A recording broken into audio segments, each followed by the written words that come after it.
Can you hear this? Can you hear it? That's the big black ball. It's as if at night it tries to speak to me. It's some kind of parody of human language. I haven't slept in 3 days. The sty in my eye is infected. But I must continue making these videos. It's important.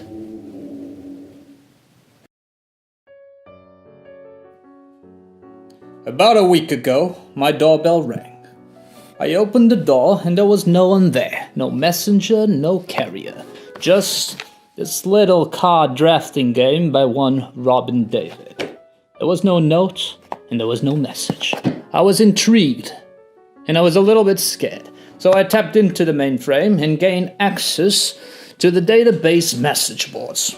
I tracked down this Robin David and I wrote him a message asking whether he has sent me his game for review. Within 5 seconds, I had an answer.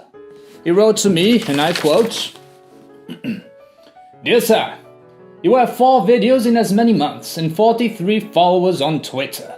Rains of despair were not a copy of my game flowed thy way down the gutters," which I took as a no.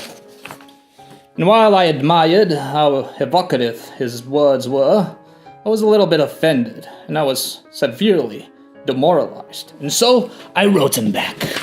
And I said, and I quote, "Dear sir, you are an errant knave and a liar. Who sent it then? I have not played your game, but I am certain that if it can be judged by the content of your character, then floating down the gutters like a turd is where it belongs."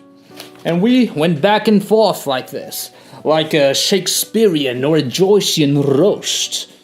Like some sort of literary arm wrestle, which I eventually won.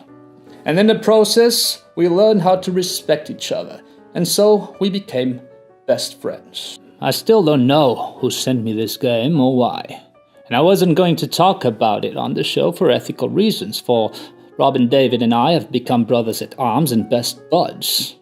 I wasn't even going to play it, because if it turned out to be awful, I would never be able to speak to my new friend ever again, and that would weigh on my consciousness forever, and just equip my self-loathing, my constant companion, with more arguments to convince me why I'm no good for anyone or anything. But one moment I'm sitting in my kitchen drinking some nice wine from the Douro region, and on the next second, in the blink of an eye, I'm sitting here. The camera is recording, the microphone is recording, the game is on the table, and these words are coming out of my mouth.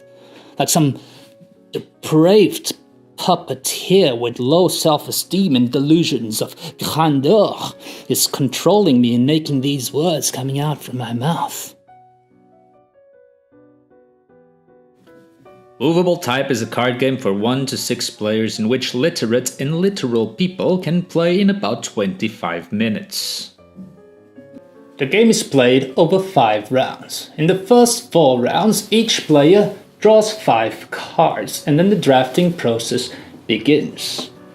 You know how to draft, don't you, Steve? Just put your cards together and you choose one to keep, pass the other 4 to the player on one side, the other player on the other side gives you his 4, and from these you choose another one to keep, and so on until you have a hand of 5. Now, with the 5 cards in your hand, plus the 3 common cards on the table, it's time to form your word. And at this point, the camera will slowly close in on your face as bright shining letters appear and disappear all around your head in complicating ever-changing patterns. You will move the cards around in your head just hoping for something to click, as if you were a sweaty safecracker that lied on his CV, and now on the day of the big heist, he's just there stoically turning the knob up and down at random, just hoping to hear a click on his stethoscope. Valuable words such as privates will tease you mercilessly. with their unattainability, because maybe you lack a P or a V, while lesser words maybe will just be right there in front of you, and you will insult them because you believe you can do better than them. You are better than those words, or so you think. And so you will stare at your hands for long minutes as if it was some kind of magic eye picture, and you know for a fact that within that colorful illusion lies something more interesting than a sailboat. You just can't see it. Then players reveal and score their cards. Hopefully, if you drafted well, if you were lucky, and if your brain cogwheels were quick and well oiled, you will fulfill the requirement from one of the author challenge cards, in this example forming a 13-point word. If so, you will be able to take that letter into your private letter collection. Then, scores will determine how many cards players get to claim out from any card play this round. Claimed cards will be added to their private letter collection as well. In the fifth and final round, there is no drafting. Instead, players take the cards they collected during the first 4 rounds. They will take a look at them and they will try to form the most valuable words they can. Whoever does so is declared the winner and gets to publish a book with Penguin classics.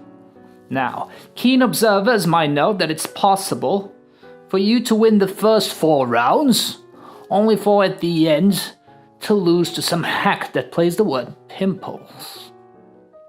This may be off-putting for some people, but I'd say that it keeps players invested in the game during the whole 5 rounds.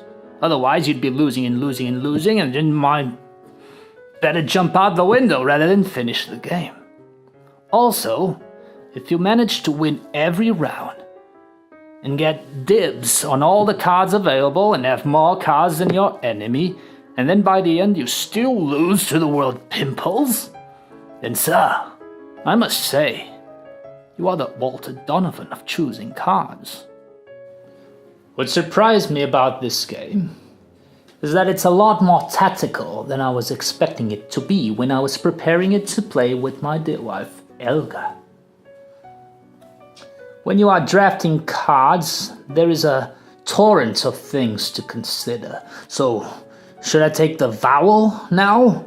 Maybe I should, and that would be nice, but if I do, then maybe my enemy, anyone that plays against you, is your enemy, and you must destroy them, never forget this. Then maybe my enemy will take this nice Z, which is worth 7 points.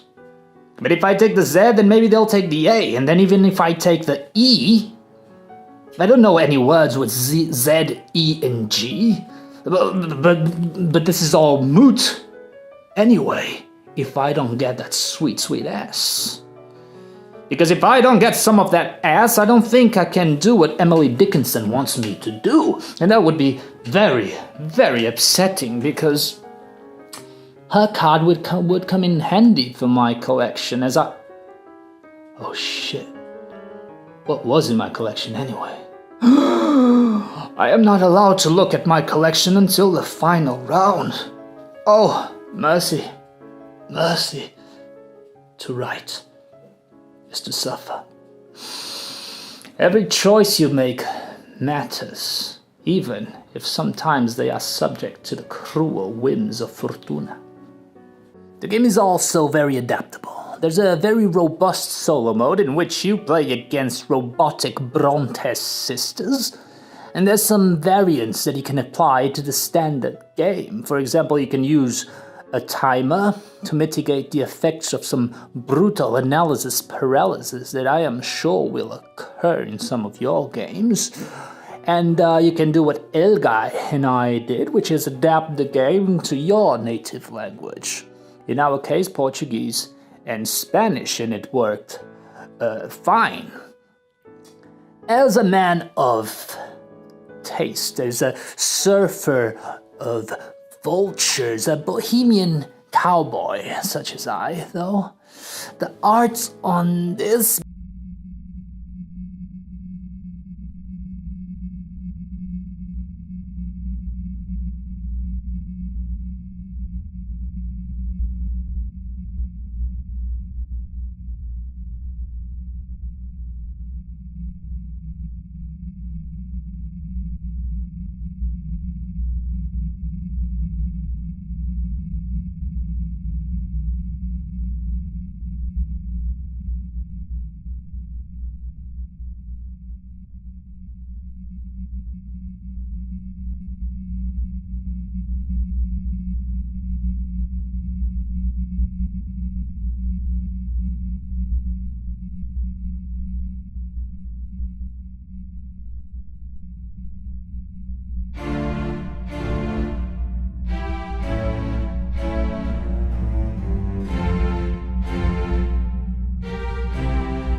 Hello, Jaime.